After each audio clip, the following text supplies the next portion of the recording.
Senhor Deus Todo-Poderoso, vamos dar início aos nossos estudos a respeito do Evangelho de Jesus, ao que pedimos a assistência e proteção dos vossos bondosos mensageiros, do nosso anjo da guarda, a fim de que nos esclareçam a inteligência e nos dê o discernimento necessário a nós, os encarnados, e aos nossos irmãos desencarnados, que aqui vieram com a permissão do Pai, para bem compreendermos o que vamos estudar.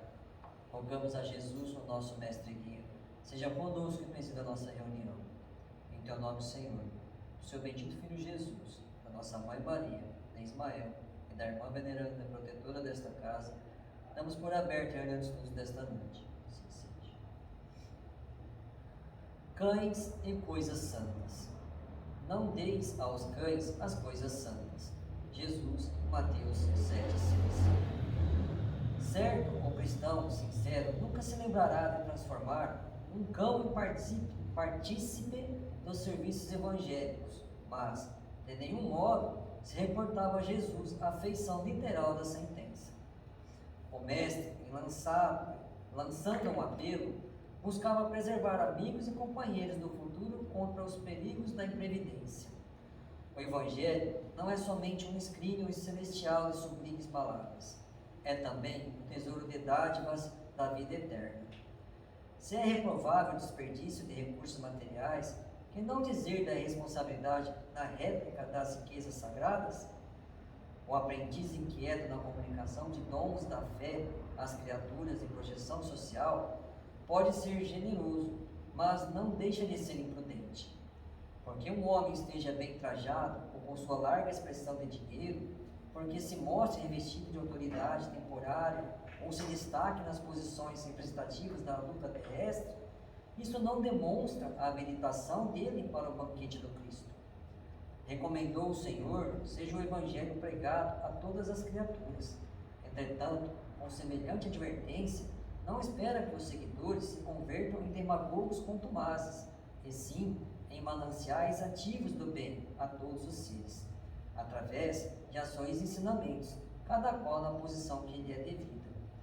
Ninguém se confia à aflição para impor os princípios evangélicos, nesse ou naquele setor da experiência que lhe diga respeito. Muitas vezes, o que parece amor não passa de simples capricho, e em consequência dessa leviandade é que encontramos verdadeiras maltas de cães avançando em coisas santas.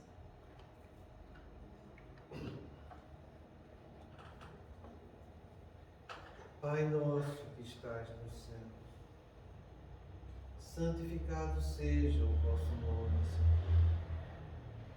Que venha a nós o vosso reino, que seja feita a vossa vontade, assim na terra como nos céus. O pão nosso de cada dia nos dai hoje, Senhor. Perdoai as nossas ofensas, assim como nós perdoamos aos que nos têm ofendido. E não nos deixeis que entremos em tentações, e livrai-nos, Pai, de todo mal, porque teu é o reino, o poder e a glória para sempre. Amém.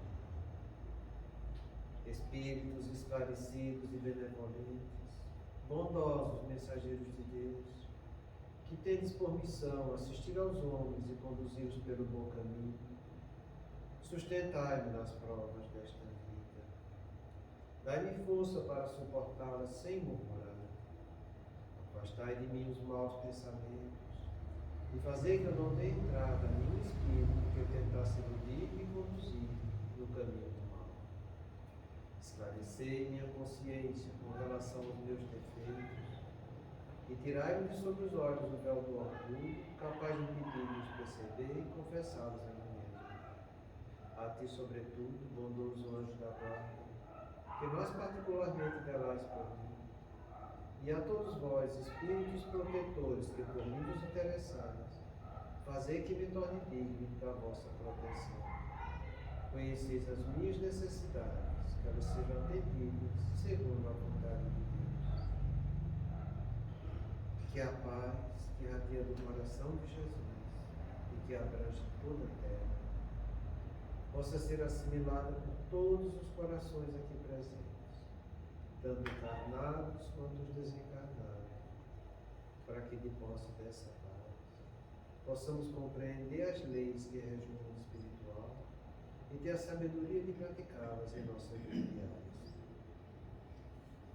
E em nome do nosso Mestre amado, da equipe espiritual que nos assiste, dos nossos anjos guardiões, solicitamos que a água aqui exposta seja frutificada em nosso benefício. Que assim seja, damos graças a Deus.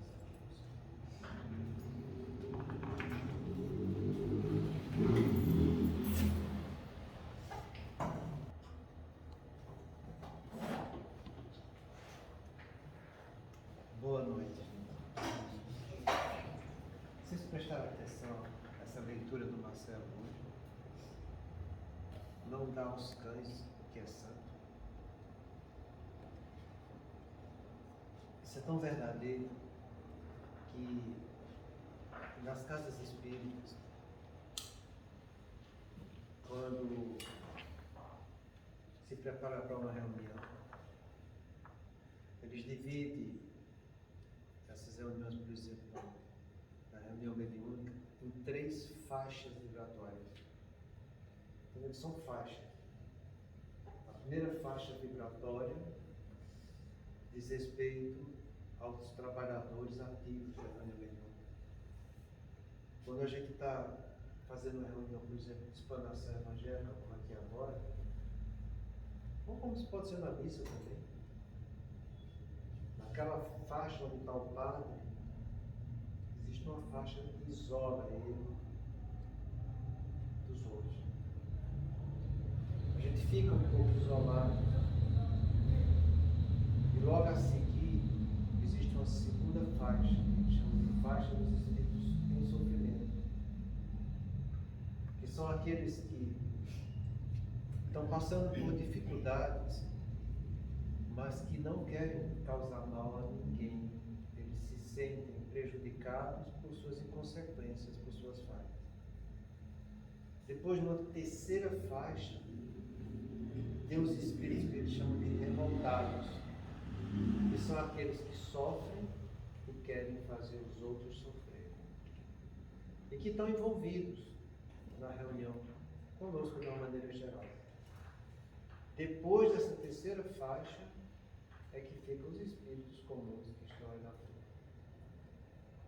Então, isso que Jesus falou, não dá coisas santas aos cães, denota muita prudência da parte da gente, sabe? Porque tem muitas pessoas que nos procuram com uma aparência razoável, mas que na sua intimidade a coisa é muito complicada. Quando você lê o livro do Ação e Reação de André Luiz, no primeiro capítulo, o Drusus fala uma coisa para ele que chama muita atenção a gente, sabe? Ele diz que uma das coisas que mais assustou ele quando chegou no mundo espiritual foi ver corpos humanos habitando feras espirituais. Então, a gente deve ter muita prudência com o que você se propõe a fazer, para que você também não se envolva com pessoas que, no fundo, não querem fazer o que é santo, nem estão interessadas no que é santo. Elas estão interessadas nos problemas pessoais delas. E querem essa resolução, no caso? Dos problemas delas, Sim. não de fazer o que é santo. Então você não deve se preocupar com isso. A gente tem que seguir o princípio do que é certo, do modo que ele falou aí. Você não vai querer propagar o que é santo da boca para fora de uma maneira intempestiva. Você vai propagar vivendo o que é santo na sua vida. Essa é a maior divulgação que você pode fazer da doutrina espírita e do cristianismo. É você viver os princípios em sua vida, porque aquilo que você vive em sua vida que é santo, quando os cães chegam, se afastam de você. porque os fluidos se reterem. Então, viva e procure se esforçar a viver no que é santo. E à medida que as coisas forem acontecendo, aqueles que não estão interessados em viver isso, vão procurar outro caminho. Então, eu acho muito interessante essa fala de Jesus. E ela não é só porque Jesus falou, é porque é assim que se comporta dentro das casas religiosas. Tem uma mensagem, eu posso trazer para vocês essa semana, através do Chico, entende, que ele fala. E é muito interessante, porque quem dá essa mensagem é justamente um trabalhador da casa espírita, que quando estava encarnado, ele gostaria muito de saber como era que se processava no mundo espiritual essa assistência, que eles não viam. E quando ele desencarna, ele faz questão de vir trazer isso para a gente. Então é muito bonito. Muito bonito. Eu não vou trazer para vocês a semana. Mas na semana passada, a gente viu um pouco isso aqui, sabe? Vejamos que as pessoas que estão com o seu psiquismo normal são assediadas e entram em obsessão sutil de uma maneira tão bem elaborada como estamos estudando. Imagine quando a pessoa já sofre um quadro depressivo, ansioso, de estresse, seja lá o que for, oferecendo a mente comprometida para ser explorada por espíritos inferiores. E a semana passada a gente falou um pouco sobre transtorno de personalidade. E é como eu falei para vocês, é 20% da população do mundo que tem transtorno de personalidade. Então é uma penetrância muito alta. E a gente tem que ter muito cuidado com isso. Mas hoje ele chama a atenção para isso aqui. Então, nas neuroses, sempre vai haver obsessão, seja primária ou secundária. Já nas psicoses, o mais comum é que as obsessões sejam secundárias. A psicose vem do nosso passado espiritual, como a esquizofrenia, que é uma doença psíquica do espírito que delinquiu muito na encarnação anterior e que não foi justiçada pela lei dos homens, porém permanece implícita no seu psiquismo, fazendo com que, pela lei de causa e efeito, ele traga para si tudo que causou nos outros. Ela desorganiza o psiquismo pelas ações vivenciadas no seu passado espiritual e, ao reencarnar, traz consigo essas deformações. Tem muita coisa para a gente analisar aqui, mas a gente vai analisar por partes, porque também não tem pressa. Então, a primeira dela é essa aqui. Então, as neuroses.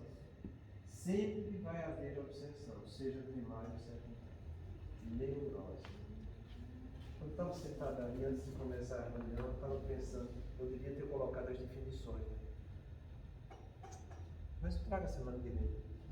Neurose são transtornos psíquicos em que a afetividade está comprometida, isso é, as emoções e sentimentos estão comprometidas. Isso gera uma conduta inadequada da pessoa que tem consciência plena do que está acontecendo. Então, entenda que transtornos neuróticos são problemas da afetividade. A pessoa está com sua personalidade íntegra, ela tem consciência, então dá para se argumentar, dá para ter diálogo. Entende? Então, no meio dessas neuroses, você tem 3 grandes classes, que muitas vezes se interpõem uma com a outra. Você tem os transtornos depressivos, os transtornos do estresse e os transtornos da ansiedade.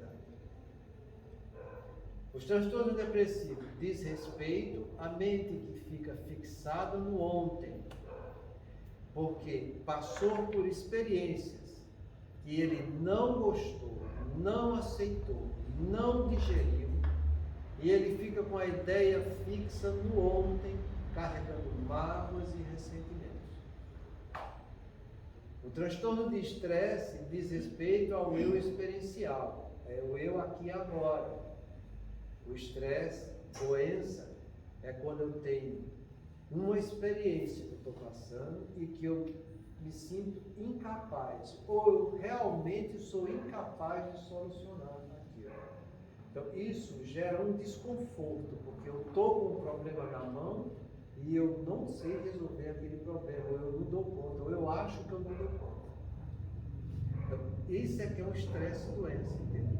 Porque a intensidade da situação e a duração que ela fica vai causar desconfortos e problemas, não só no sistema emocional, como vai passar para o corpo da pessoa também. Os transtornos de ansiedade diz respeito ao eu projetivo do amanhã. São pessoas que têm uma perspectiva negativa do amanhã. Eles ficam inseguros com o que vai acontecer.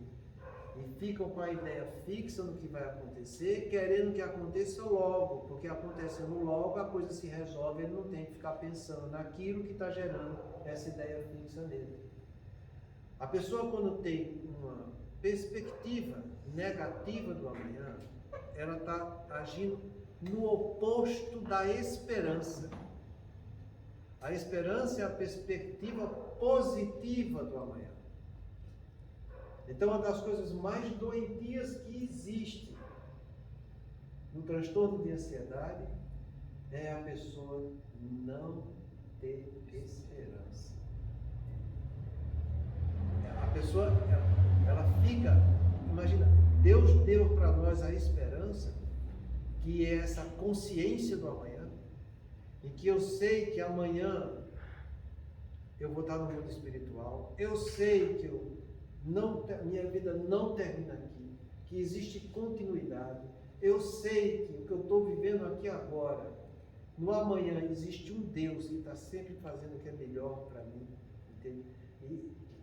E a pessoa perde isso, ela perde a fé em Deus. Você já imaginou que é você perder a fé em Deus? Já pensou, você imaginou o tanto que você é uma pessoa que se sente só, o tanto que ela se sente insegura? É um quadro extremamente doloroso para a pessoa.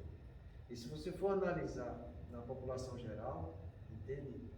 A incidência dos transtornos de ansiedade, ela é maior do que os transtornos depressivos. A ansiedade é uma coisa tão doentia que ela gera até transtorno de ansiedade no próprio paciente depressivo. Hoje em dia calcula-se que 60% dos quadros depressivos são transtornos ansiosos depressivos e que a grande maioria deles, para não dizer quase que a totalidade, vai evoluir para um negócio chamado transtorno bipolar. Então, essas perspectivas hoje que a gente está vivendo na psiquiatria é uma coisa assustadora, entende? Porque a incidência é uma coisa muito alta. Entende? E se você for analisar, vai ser difícil você estar numa família que não tem um quadro desse. É impossível você dizer que na sua família não vai ter pessoas que passem, que padeçam de um transtorno de neurose. Todo mundo vai ter. Todo mundo vai ter. Isso é importante a gente saber, sim, porque as neuroses, como eu falei, a pessoa está consciente, ela está lúcida do que está acontecendo. Mas as doenças em psiquiatria, elas não são doenças categoriais como a gente tem na medicina convencional. As doenças na psiquiatria, elas têm um caráter dimensional, coisa que não existe no outro ramo da medicina. Por isso que a gente classifica os problemas mentais em transtornos e não em doenças. Porque um transtorno ele pode pular de uma fase doentia para outra, dependendo da dimensão que está. Por exemplo, você pode ter, vê como é interessante a coisa. O paciente tem transtorno de personalidade anancástico, que é a pessoa que tem uma certa perfectibilidade, que é um traço de personalidade, que pode evoluir para um transtorno de ansiedade chamado TOC, transtorno obsessivo compulsivo, e um TOC pode evoluir para um transtorno psicótico, que é um TOC psicótico. Então, de um traço de personalidade, dependendo de como ele está vivendo, ele pode pular para uma neurose. Se a coisa continuar importunando muito nele, ele pode pular para um quadro psicótico. Então, isso é tão importante, porque se você for ler, e eu acho bonito isso, sabe? Essa classificação dimensional da psiquiatria, isso é uma classificação atual, entende? Surgiu do CID-10 para o CID-11 agora. Mas se você for ler o livro de André Luiz, No Mundo Maior, você vai ver o nosso irmão Calderaro falar que não só ele, mas inúmeras falanges dos trabalhadores do bem vêm no anonimato ajudar as pessoas que estão passando por transtornos neuróticos para que elas não entrem em transtornos psicóticos. Porque depois que você penetra no terreno da psicose, a chance de cura é muito remota.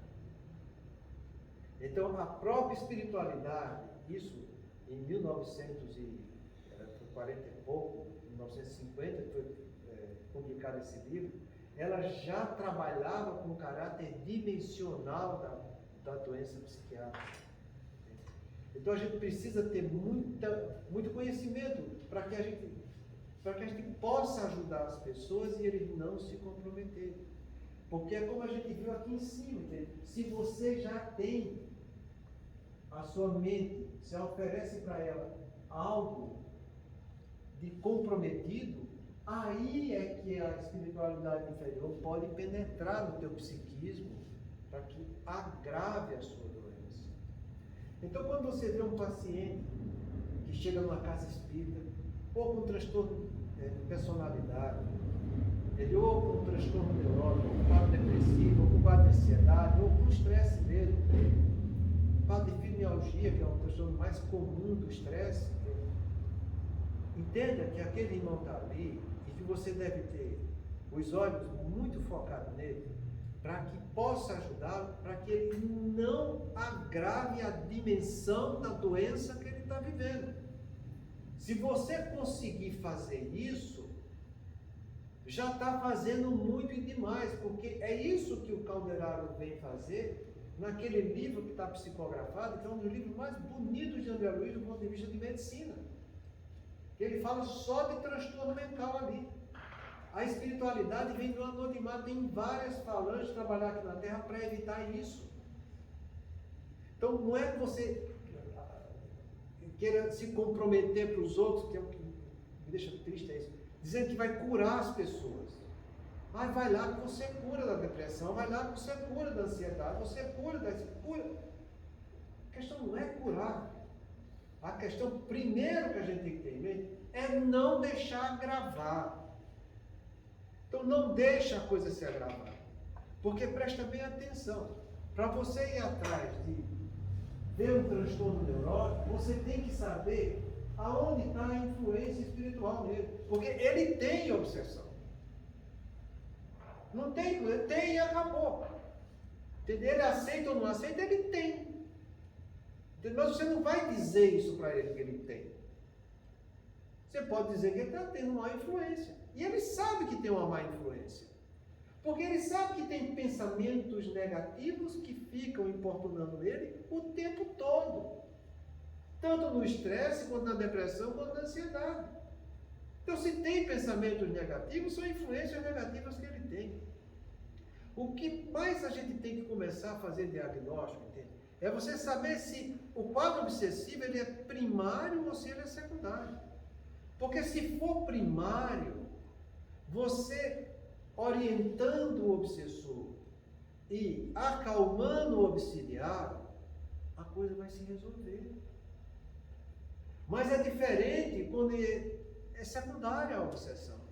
Porque o problema primário está no descontrole da pessoa que não está sabendo viver com o que a vida está dando para ele. Lembra daquele tripé de saúde espiritual? Sentimento de aprendiz, dever consciencial e reconhecer a vida como uma dádiva de Deus? Quando o caso é primário no encarnado, ele não aceita a vida como uma dádiva de Deus. Ele fica com mágoa e ressentimento do passado, gerando depressão. Ele fica com sua falta de controle para resolver os problemas do seu dia a dia, se achando que é incapaz, como se a vida estivesse dando algo que ele não tivesse condição de resolver, como se o peso da cruz não fosse adequado aos seus ombros. Do mesmo modo, é aquele que tem transtorno de ansiedade, que fica inseguro quanto ao futuro, inseguro quanto à própria esperança dele. Entende? E aí a gente tem que trabalhar no encarnado. Porque se você não trabalha no encarnado, se você fica só focando no desencarnado, você pode até orientar aquele desencarnado que está naquela obsessão secundária. Ele vai ser conduzido no mundo espiritual. Mas como o problema primário está no encarnado, outros vão chegando. Outros vão chegando. Outros vão chegando. E aí você vai ter que doutrinar a espiritualidade inferior de todo o planeta, porque aquele que é encarnado, onde está o problema, você não está tratando. Entenda a delicadeza da coisa? Então, vamos ter uma visão mais ampla disso aí. Porque eu falei na semana passada que quando você pega um transtorno neurótico, seja ele qual for, que você trata, e a coisa fica recidivando ou parando de responder à medicação, você fica esperto. Você fica esperto, porque a influência espiritual que essa pessoa está tendo é que está desestruturando ela. E se a causa primária for ela, a coisa vai ficar muito grave. E ele pode, na dimensão do transtorno dele, entrar no quadro psicótico. E se entra no quadro psicótico, a chance de você reverter para ter equilíbrio é muito mais difícil. Entende? Então a gente tem que ter isso em mente, a gente tem que saber lidar com essas coisas, porque são vidas, encarnados e desencarnados, que estão chegando para você, para que você leve o melhor para eles. É aí que reside essa palavra amor. É o sentimento que me predispõe a fazer o bem do próximo. Então eu tenho que amar o próximo, fazendo o bem para ele encarnado e para ele desencarnado. Então a coisa denota muita responsabilidade. Eu sempre falo para as pessoas, entende? Do ponto de vista médico, para você ter um diploma, são 6 anos no mínimo de estudo. Para você se especializar, é 3, 4, 5 anos ou mais se especializar. Chega até 11 anos por aí. Isso para você cuidar de uma área médica, humana, carnal, na matéria. Quando você vai meter o dedo no lado espiritual, você não vai lidar com um corpo nem com uma vida. Você não vai lidar com uma personalidade. Você vai lidar com uma individualidade que teve múltiplas encarnações. E que nessas múltiplas encarnações existe muita coisa que está penetrando na personalidade atual. Então você tem que ter tato espiritual para isso, para que você não atrapalhe ainda mais os outros, dizendo que está querendo ajudar.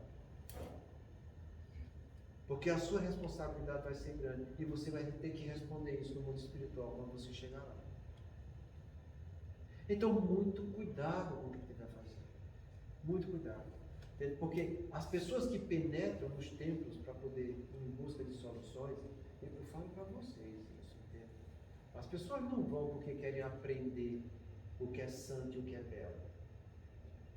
Elas vão pela dor e pelo sofrimento. Porque o que é santo e o que é belo, a gente poderia estar começando a aprender desde que da infância da gente. Entendeu? E a maioria das pessoas desprezam isso. Então, compreenda que as pessoas quando chegam, elas chegam com dor e sofrimento, elas chegam com doenças. Quando não são doenças físicas, são doenças mentais. E nas doenças mentais tem essas que a gente está estudando aqui agora. Então, cuidado com isso, porque se você pega uma pessoa em que ela consegue dizer nessa encarnação aonde começou o transtorno dela, fica sabendo que a obsessão primária está no encarnado. É a rebeldia diante da vida. É ele não aceitar a vida como uma dádiva de Deus. Quando ele não consegue encontrar o fator desencadeante nessa vida, quando a causa que a gente chama de modo difuso, que ele não sabe, ele acha que é assim, acha que sempre foi assim, que não tem um motivo, não tem de onde iniciar a coisa, mas a coisa existe, fica esperto. Porque normalmente, nesse caso, a causa primária da obsessão está no mundo espiritual. É pela influência que ele está recebendo. Então você tem que saber conversar muito para poder levar a coisa da maneira correta. Eu atendi uma paciente hoje, isso é prato de todo dia. Se for amanhã, a reunião que eu estiver fazendo, eu vou dizer para a paciente que eu vou atender amanhã, porque é desse jeito. Então ela chegou, estava com um transtorno com uma fibromialgia. Então ela foi para tratar disso. E a gente vai conversar. Está com fibromialgia? Tá. Quando é que fez diagnóstico? Como é que você fez diagnóstico? Quem trata de você? Não, eu fiz diagnóstico há 5 anos atrás, por exemplo, eu tentei. Você sabe que fibromialgia tem um fundo de estresse. Aí vai falando do estresse, né? Aceita, ele vai aceitando, né?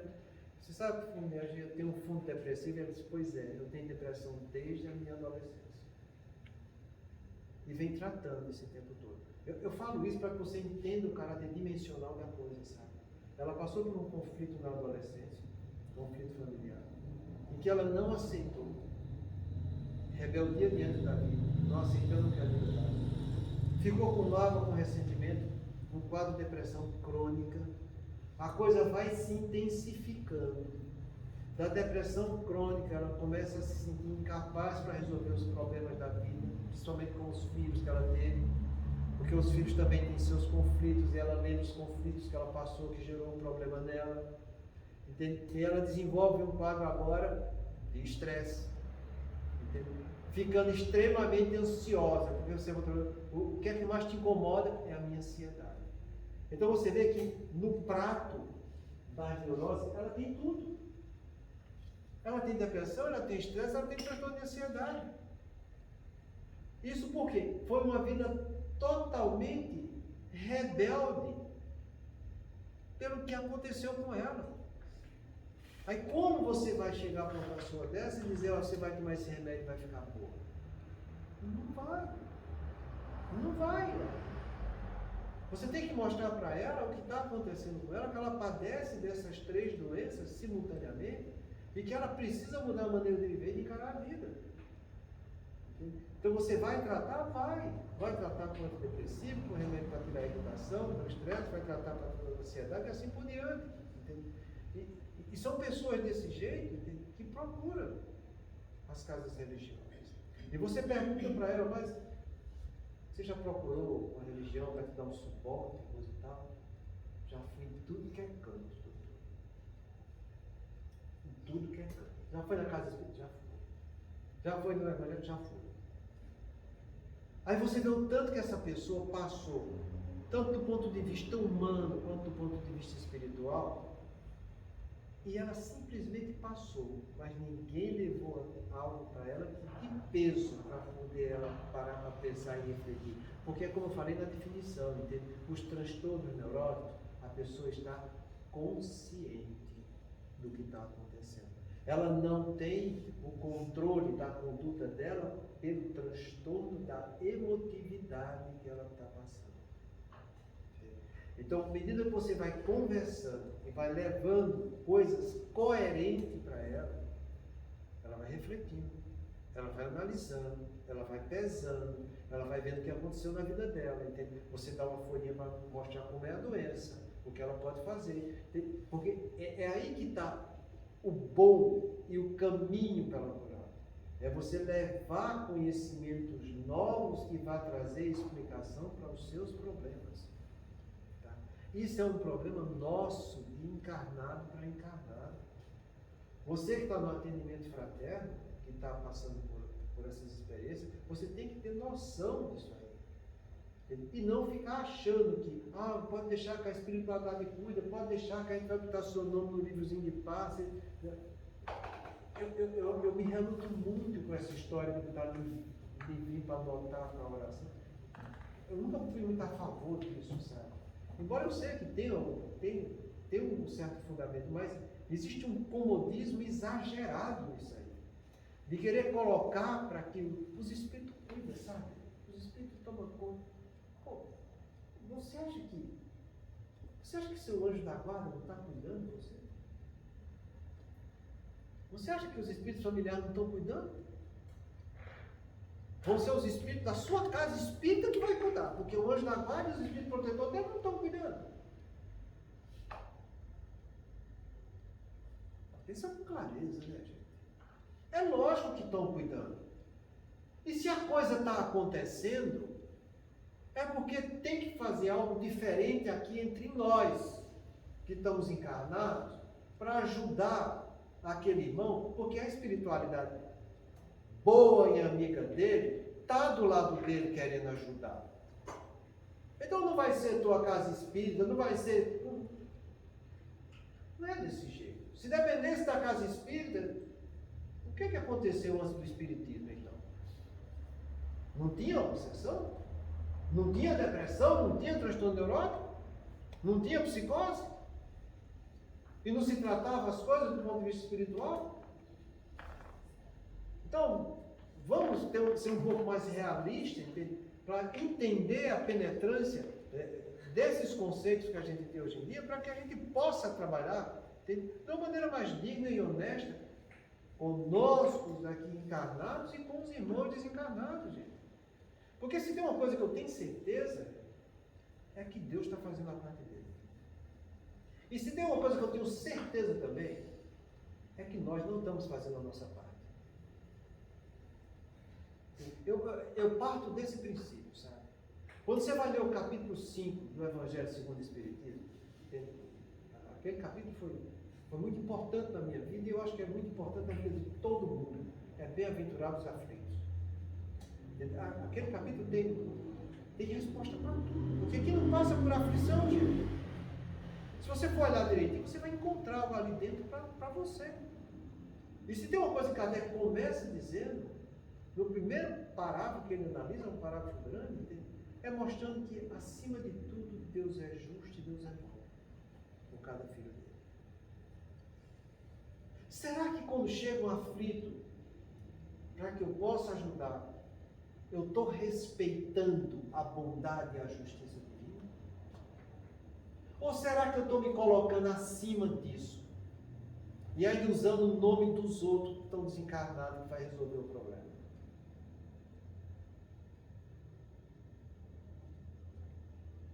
São questões que a gente tem que analisar. Porque a gente vê uma divulgação muito equivocada da doutrina espírita. E nessa divulgação muito equivocada, existe comprometimento dos encarnados que estão querendo fazer, não o que é certo, mas o que eles acham que é certo. Então, que eu saiba que existe essas doenças neuróticas em todo canto, que eu saiba que isso existe na minha família, existe na família de todo mundo. Você, quando pega uma tribuna espírita para falar alguma coisa de depressão, de ansiedade, de obsessão, você tem que estar com o olho nisso aqui, gente. Porque uma obsessão não vai acontecer numa pessoa sadia. Uma pessoa sadia não tem obsessão. Ela é sadia. Então, para ela estar aqui dentro, estar procurando alguma coisa, vê o que você vai falar. Vê o que você vai dizer. Porque a espiritualidade superior espera alguma coisa de você, que se diz que é espírito e um trabalhador espírita. Então fala da maneira correta, instrui da maneira correta, chama para cada um para a sua responsabilidade, para que eles penetrem isso aí e saiba tratar o corpo, mas que não deixe de tratar a alma, porque tratar o corpo é você corrigir efeitos. Tratar a alma é você corrigir causas. Quando eu trato o efeito, não corrijo a causa, o problema continua e vai se agravar. Quando eu trato o efeito e trato a causa, as chance de cura existe e é muito boa. Entende? Então, que eu vá por esse caminho, que eu convide as pessoas para parar, pensar e refletir nessa direção. Porque eu sei que eu vou estar mergulhando o meu dedo em quadros obsessivos dos outros. E se você mexe em algo da vida dos outros que vai incomodar os outros, esses outros vão querer tomar satisfação de você. Porque quando mexe na tua vida, você também vai tomar satisfação dos outros que estão mexendo na tua vida. Ou não é? Então, se você vai meter o dedo no mundo espiritual, lidando com irmãos nossos, que a gente nem mal sabe como é que são eles, cuidado com isso. Porque se você não tiver preparo nem proteção, você vai ser, não só você perturbado, mas a sua casa vai ser perturbada também. E eu digo mais, se você tiver preparo e proteção, e sua casa não tiver, você pode até não ser perturbado, mas a sua família vai ser. Porque eles vão tomar satisfação do seu lado. Eu vou te dar um exemplo, que está no livro do Manuel Filomeno de Miranda. Eu não estou me lembrando qual é o nome do livro agora.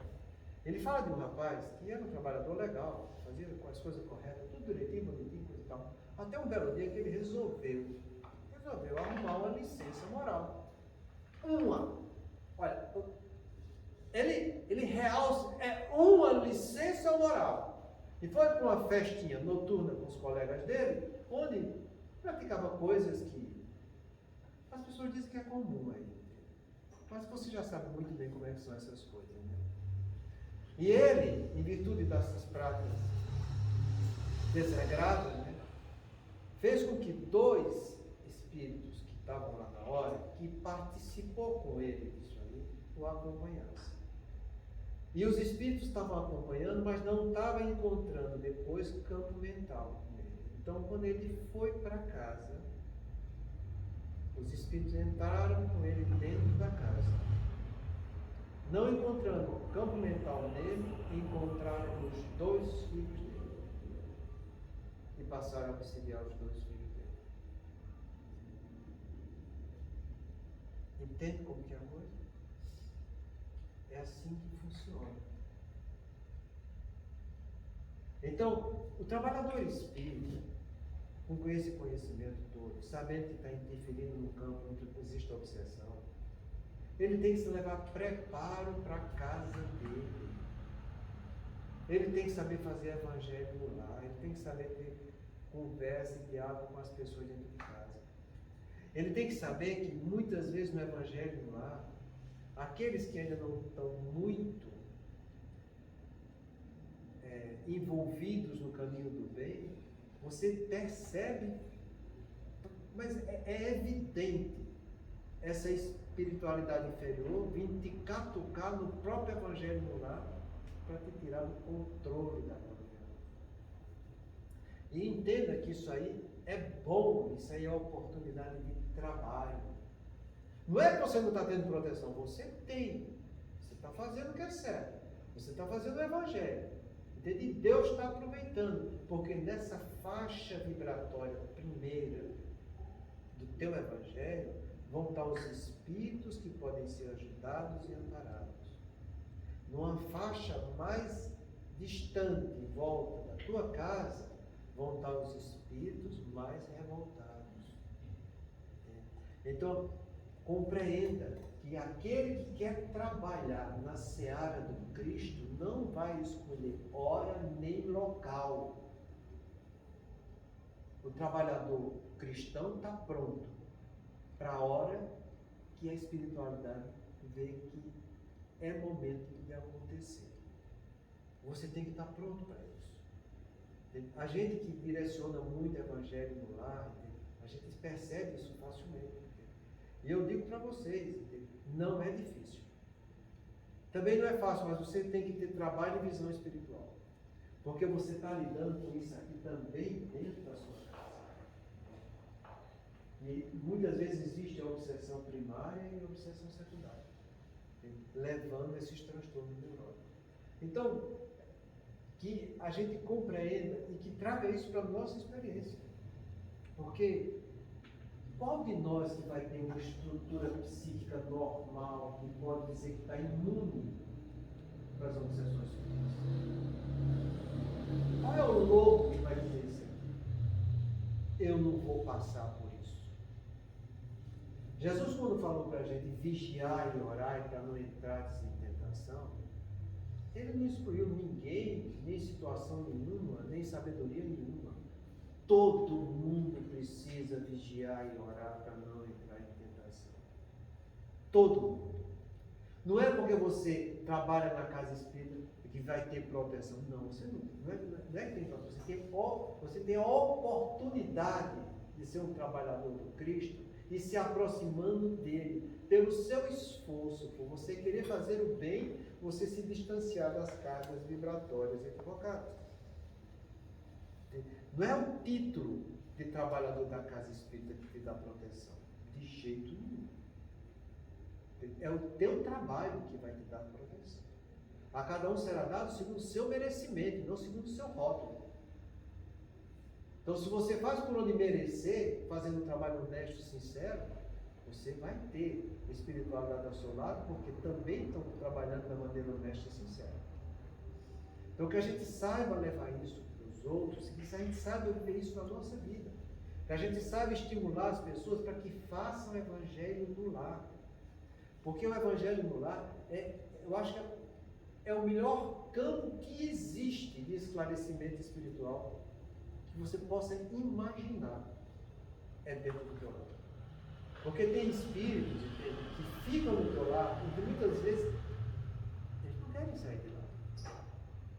E não saem.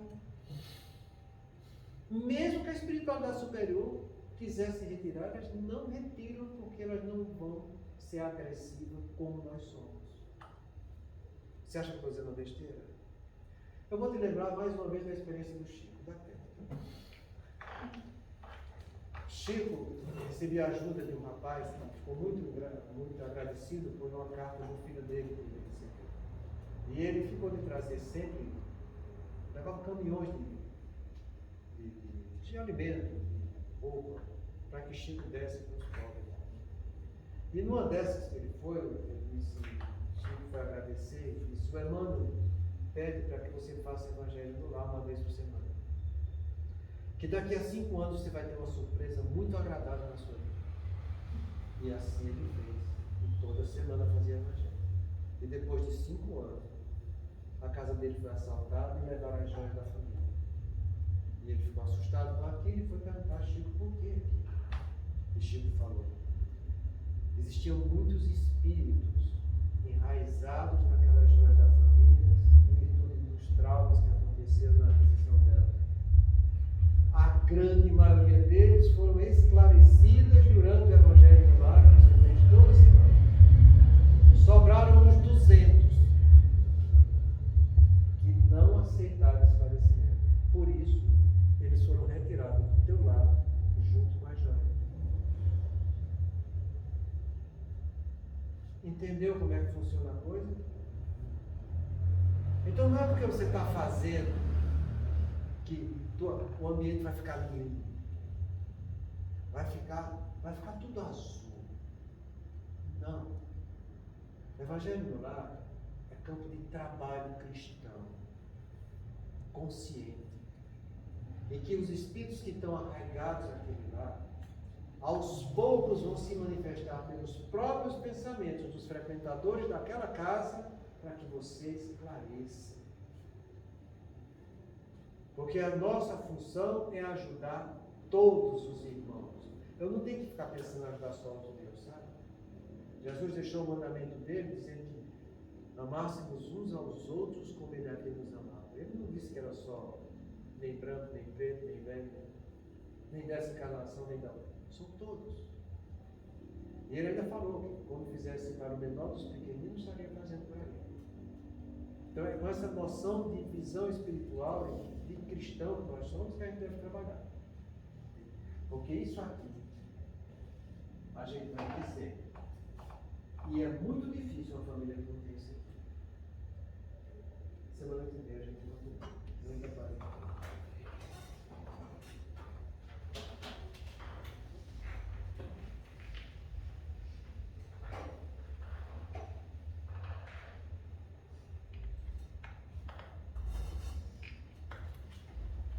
Vamos fazer nossa prece.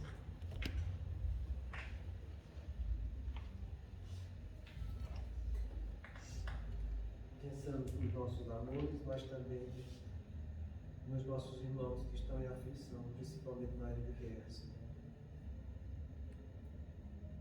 Deus, nosso Pai, que tendes poder e bondade, dai força àquele que passa pela provação. Dai luz àquele que procura a verdade. Põe no coração do homem a compaixão e a caridade. Deus, dai ao viajor a estrela guia, ao aflito a consolação, ao doente o repouso. Pai, dai ao culpado o arrependimento, ao espírito a verdade, à criança o guia, ao órfão o pai. Senhor, que a vossa bondade se estenda sobre tudo que criaste. Piedade, Senhor, para aquele que vos não conhece. Esperança para aquele que sofre. Que a vossa bondade permita aos Espíritos Consoladores derramarem por toda parte a paz, a esperança e a fé. Deus, um raio, uma faísca do vosso amor pode abrasar a terra. Deixai de beber nas fontes desta bondade fecunda e infinita, e todas as lágrimas secarão. Todas as dores acalmar-se-ão, e um só coração, um só pensamento subirá até vós como um grito de reconhecimento e de amor. Como Moisés sobre a montanha, nós vos esperamos com os braços abertos, ó poder, ó bondade, ó beleza, ó perfeição, e queremos de algum modo alcançar a vossa misericórdia. Deus, dai-nos a força de ajudar o progresso a fim de subirmos até vós. Dai-nos a caridade pública, dai-nos a fé e a razão. Dai-nos a simplicidade que fará de nossas almas o espelho onde se refletirá a vossa imagem. O tempo não para. Se agora encontras o teu ontem, não ouvides que a tua ação de hoje será a luz ou a treva do teu amanhã. Pai de amor e bondade, Mestre Jesus e amigos espirituais, mais uma vez nós queremos agradecer a oportunidade de estarmos aqui para aprendermos mais os teus ensinamentos. Nós possamos refletir sobre esses ensinamentos da noite de hoje e levá-los para os nossos irmãos necessitados e até para nós mesmos. Que o Senhor nos acompanhe, que nós tenhamos uma noite de sono salutar, que levemos também o pensamento de amor, de bondade a todos aqueles irmãos que padecem de dores físicas e de dores espirituais. Pai nosso que estais no céu, santificado seja o vosso nome, venha a nós o vosso reino, seja feita a vossa vontade, assim na terra como no céu. O pão nosso de cada dia nos dai hoje, Senhor, perdoa, Pai, as nossas ofensas, assim como nós perdoarmos a quem nos tem ofendido, e não nos deixeis cair na tentação, mas livrai-nos de todo mal, porque seu é o reino e a glória para sempre.